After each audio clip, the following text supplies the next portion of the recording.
L-10 Ottubru u l-jum li fih jitfakkar l-jum dinji tas-saħħa mentali, waqt li jkompli qajjem iżjed kuxjenza u għarfien dwar sitwazzjonijiet li jistgħu waslu persuna għal riski serji għal ħajjitha mingħajr l-għajnuna meħtieġa li f'pajjiżna wkoll mill-iktar mifruxa diversi oqsma.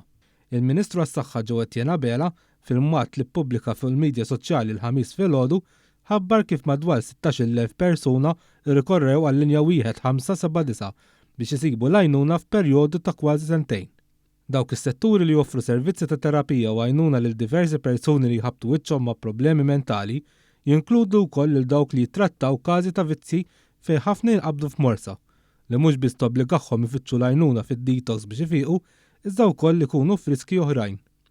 Tkellimna mat-tabib Gianluca Bezzina, wieħed minn dawk li jaħdem ma' persuni affettwati b'dan il-mod, li qalilna l-Italja għajnuna qed tingħata għal madwar 1500 pazjent fis-sena. Illum ovvjament huwa jum speċjali għalina li naħdmu ma' nies li jbatu b'mart mentali, b'mod speċjali addictions, sewa ġifieri aħna fid-detox dak li magħruf bħala detox substance misuse outpatients unit naraw mijiet tista' tgħid ta' pazjenti li ibatu minn vizzi għal sustanzi primarjament, però llum il-ġurnata wkoll naraw oħrajn li ibatu minn dawk ngħidulhom behavior addictions ukoll. It-tabib Bezzina kompla li dawk li jersqu l-qoddim sfortunatament huma bi porzjon żgħir ta' dawk li għandhom bżonn l-għajnuna.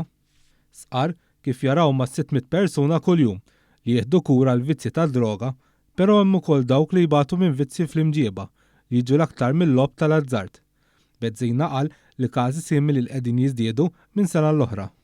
Qal kif dawn huma biss ftit mill-problemi raw matul is-sena, kollha bl-isfidi tagħhom u li waslu għal problemi ta' saħħa mentali għal dawk li jkunu għaddejjin minnhom.